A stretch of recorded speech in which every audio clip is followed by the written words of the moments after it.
လက်ရှိတော့အဲ့ကျကိုဝန်လာပါတဲ့လမ်းကြောင်းမှာတော့စာအုပ်ဆိုင်မှာချစ်ဆိုတယ်ဒီဟာလေးနဲ့ပဲအသက်မွေးအောင်ဘိုးရည်နဲ့ပြုခဲ့တာဆိုလေဒီအနုညာလောကနဲ့ပဲဖြတ်သန်းခဲ့ရဆိုတော့အခုလက်ရှိကိုလမ်းမမှာလမ်းလျှောက်နေလူကားတွေကတော့သိမလျှော်သေးဘူးပေါ့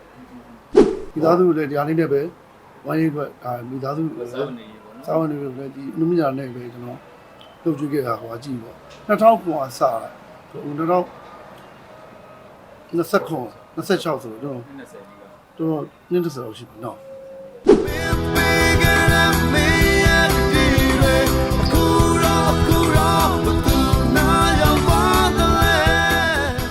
ဘာနာတော့သူရတော့ငယ်လေးပါဘူးနော်ရင်းနေပါလားကျွန်တော်တို့မေလိုရီရောပြိုင်တော့အဲ့လိုဖောင်းလေးပေးတာဟောပြီးတော့ပြိုင်ရောပြန်တော့ level 1အောင် level 3ရောက်ထိကျွန်တော်တက်level 0တက်လာပြီကျွန်တော်နောက် producer ပါလာတယ်လေပါလာတော့အဲ့တော့ခစ်ကောင်းလို့ producer လိုက်လာတဲ့အချိန်မှာကျွန်တော်အမှန်တိုင်းပြောလို့ကျွန်တော် Sumia Media ကိုကျွန်တော်မတိုင်မမိဘူးပေါ့စာချုပ်တွေမှာလည်းအရင်တော့အဲ့လိုမရှိဘူးလေဒါပြီးတော့ကျွန်တော် producer နဲ့တချင်းလို့လာအတီးပါကျွန်တော်ဘယ်ဝန်းနေပြီးတော့အဖေတော့ပါရသေးတယ်ဘယ်ဝန်းနဲ့ level 4မှာကျွန်တော်ကြာပြီးတော့အဲ့လိုတိုင်ဝန်းနဲ့ထွက်ပြီးတင်းပြန်ကြတော့သူတို့ rule နဲ့မကိုက်တယ်လို့ပြောပါအဲ့လိုဖြစ်တာပေါ့နော်အမှန်သူတို့က level final ရောက်ပြီဆိုရင်ဘလူးဆိုတချင်းတော့ဘလူးဆိုမှာအပိသားဟိုကျွန်တော် level 4 5ကိုမှဆိုရင်ဦးနေမိုးစီမှာကျွန်တော်တချင်းအပိသားကျိုးလေးသူကခွေထောက်လည်းမရဘူးကျိုးလေးစီလာမှာနော်အမှဟိုနည်းနည်းတော့ကျွန်တော်ဘက်မှာဟိုကြီးမနိုင်ဆက်သွင်းလမ်းလို့ပါဟုတ်ကကိုအောင်လေးတို့ပါအောင်နဲ့ကျွန်တော်ကအခြား producer နဲ့ချင်းလေးလောက်တာအေးရှိတော့ဒီဘက်မှာလည်းပါခဲ့ပါတယ်ပါပြီးတော့နောက်ပဲ level ဆောင်းတွေပါလေကြောက်တယ်ကျွန်တော်မြောက်ရီရဲ့ဒီဘက်ဆောင်မှာတချင်းသေးစရာတွေရဲ့တချင်းတွေကိုတလားတက10ပုတ်ကျွန်တော်ဥချုံတော်ပြန်ဝယ်တယ်ဝယ်ပြီးတော့ကျွန်တော်တို့ဟိုခါကြ2ပုတ်ပါတယ်အဲ့သေးစရာမှာဆိုင်ကလေးဆိုကျွန်တော်တပုတ်ဆိုရတယ်ဗျာအဲ့လိုမျိုးပေါ့ဝင်းကြီးသူတို့ဆိုရတယ်အဲ့မှာအားလုံးခြုံပြောမှဆိုရင်ဇွန်မီယာရဲ့ကျေးဇူးမကင်းဘူးပေါ့ဒီလူမျိုးလောကရဲ့ဆရာကြီးတွေအကိုတွေအားလုံးနဲ့ခင်မဝဲရသူကျေးဇူးပါပါနော်အဲ့ဆိုပြီးကျွန်တော်producer တပြေးလိုက်လာပြီးတော့စင်ငယ်ထွက်တယ်စင်ငယ်ထွက်တာမလိုရီရောစီးထွက်ပြီးတော့ထပ်ပြီးစင်ငယ်ထွက်တယ်အဲ့တော့တခြား producer ဖြစ်သွားပြီကျွန်တော်တို့ကြီးထွက်တယ်2010မှာထွက်တာနော်အဲ့ဒါကျတော့ဒီ melody ကထုတ်ပေးတဲ့ film တော့မဟုတ်ကျွန်တော်အခွေကဟို melody ရောခွေပြီးသွားပြီပြီးတော့တခြား producer လည်းလုပ်ခွင့်ရပါအဲ့ဒါလုပ်ခွင့်ရတယ်ဘိုးတော်တိုင်မရဘူးနော်ဒါပေမဲ့တော့တခြား producer ခွေထုတ်ပေးတယ်တကူတော့ထုတ်ပေးတယ်လူစစ်အန်ဒီမှာထွက်တာပေါ့နော်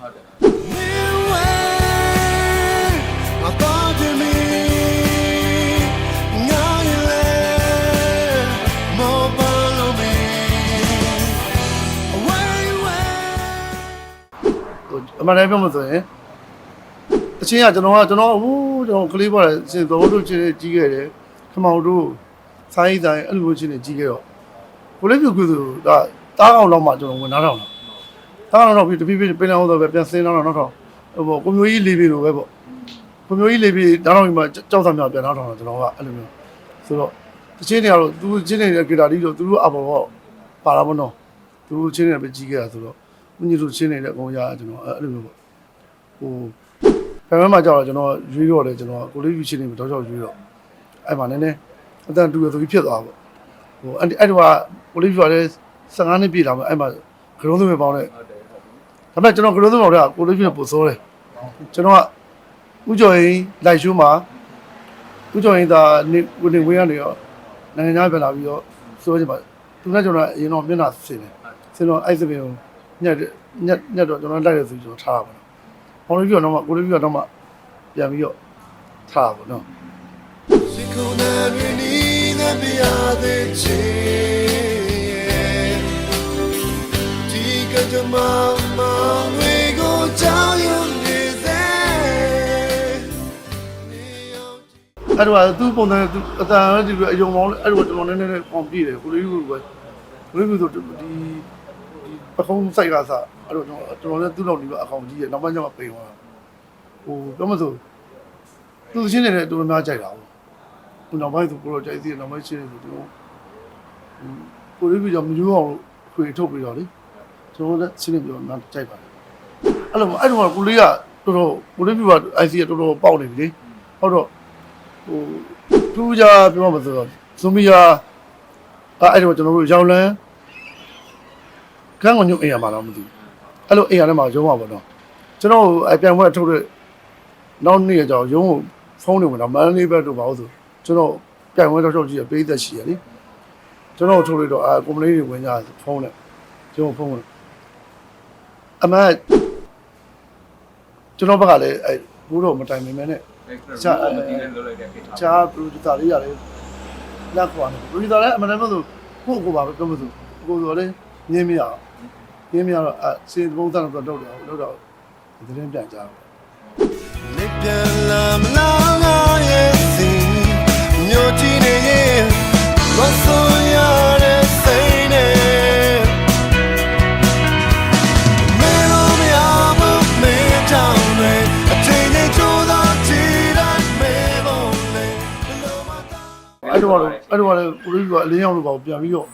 15နှစ်ပြည့်မှာအရန်ကောင်းနေရှင်ဟောဒီမှာကျွန်တော်လည်းအဲ့တော့အလင်းရောက်နဲ့ပြန်ရဘာကြောင့်အလင်းရောက်ပဲဆိုအလင်းရောက်လည်းကျွန်တော်တမိုင်းရှိရဟိုငယ်လေးဂီတာစတီးကအလင်းရောက်ကျွန်တော်ဒူနဲ့ဒူကြီးနဲ့ဆိုတာအခုတည်းဘဲဆိုင်မှာဆိုဒူကြီးနဲ့ပဲဆိုဟုတ်ဆိုခီးမချဘူးဟိုကလေးပေါ်လည်းဆိုခဲ့တဲ့ချင်းလေးမှာဘယ်လိုဖောင်းချူဦးချင်းကြီးချင်းဆိုရင်ကျွန်တော်အခုတည်းဆိုတယ်အဲ့ချင်းဆိုကျွန်တော်ဦးချင်းကြီးကအိမ်နဲ့ဆိုတယ်ကျွန်တော်ဒူနဲ့ဆိုတယ်ကျွန်တော်မိကလေးနှုတ်ဖြစ်လာတယ်ဒါပေမဲ့ကျွန်တော်လည်းလိုက်တယ်အဲ့လိုပဲကိုလေးပြချင်းဆိုလည်းကျွန်တော်စီကီးတိုင်းပဲဆိုတယ်အခုတည်းဒီအိုက်ကြီးပဲကျွန်တော်ခီးမချဘူးချင်းတွေပါဆိုခီးမချတယ်ကြီးကြနည်းနည်းရတာတိတ်ပြီးတော့ပေါ်ဝခံတာဒါပေမဲ့ချိုးချင်းကမမီရဲနဲ့ကိုကီးနဲ့ကိုဆိုရဲရှင်းနေကြတယ်လိုက်ရင်တော့တမျိုးပေါ့နော်လိုက်ရင်လည်းအိုက်ကြီးလေးရွယ်ဆိုပြီးတော့ဟိုသူ့ရဲ့ငွေရဲဆိုရှင်ရဲ့ original key မဟုတ်ပဲကျွန်တော်လည်းလိုက်တဲ့ key ဆိုရင်တော့ကျွန်တော်အဲ့ဆိုနေတဲ့အကီနဲ့ဆိုလေးကောင်းရင်ညာနဲ့တဲ့ညာလေးအိစလေး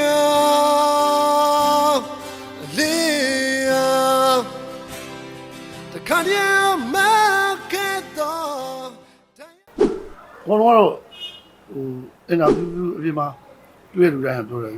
ကိုယ့်ရဲ့မိတ်ဆွေတွေပေါင်းသေးတာချင်းထတော့ပါလို့ဘုရားချင်းတွေကင်လာတာရှိပါတယ်တကယ်လေဒီမိုဒယ်တီဗီသွားပြီ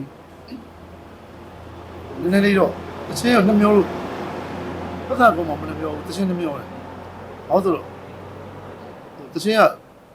ကိုရင်တော့ကိုတို့ယူတောင်းလေးလို့ပါဘူးမှာ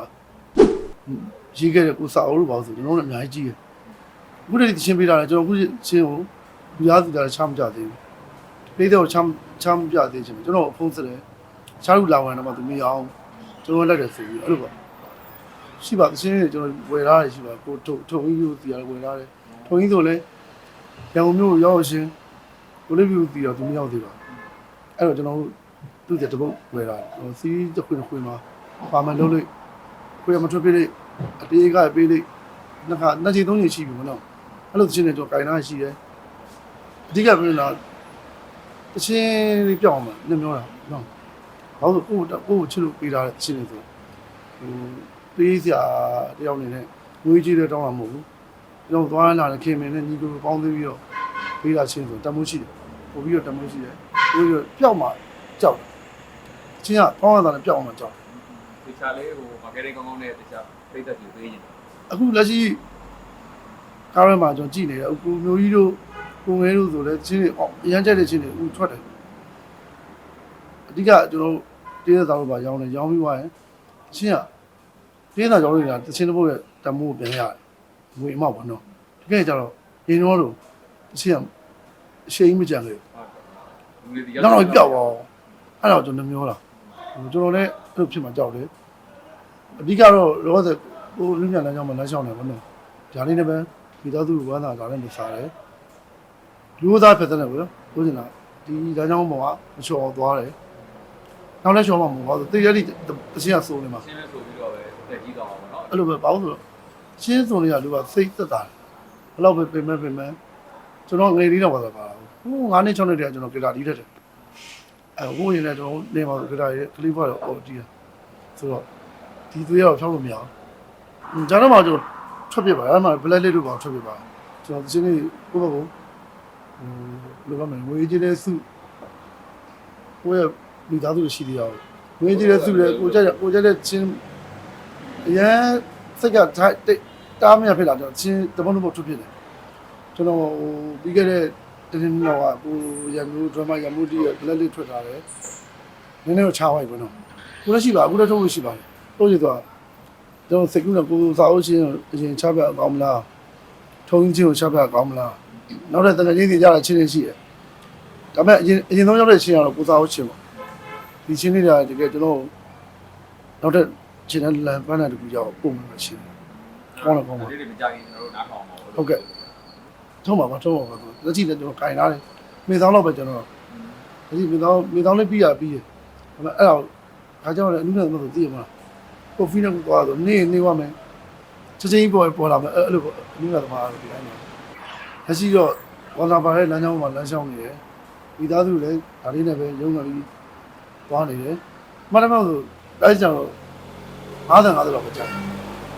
ဘာကြကိုကြိုက်တာကိုမလုပ်ရလဲ50ရှိတယ်လို့ကိုကြိုက်တာကို50ရှိတယ်ဘယ်လိုလုပ်မလဲခုနကကိုပြောလို့ကိုမေးလို့အရှင်းလေးနည်းနည်းချပြချင်တာခါကြတယ်နိုင်ကိုသူရှုပ်သွေးကြားထဲမှာအရှင်းလေးကြာနေတယ်အဲ့လိုပါပဲတကယ်တော့လူမျိုးလောကမှာပဲစက်နေဖို့ကတော့ဒါဝိုးရင်သုံးမဲ့တာတို့ဒီမှာလည်းအခုမျိုး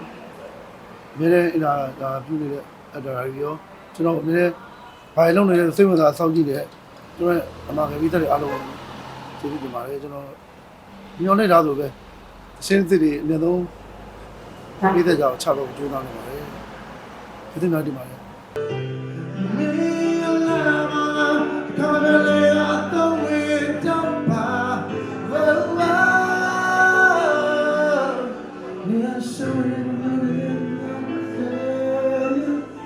Just with you, I am by my favorite.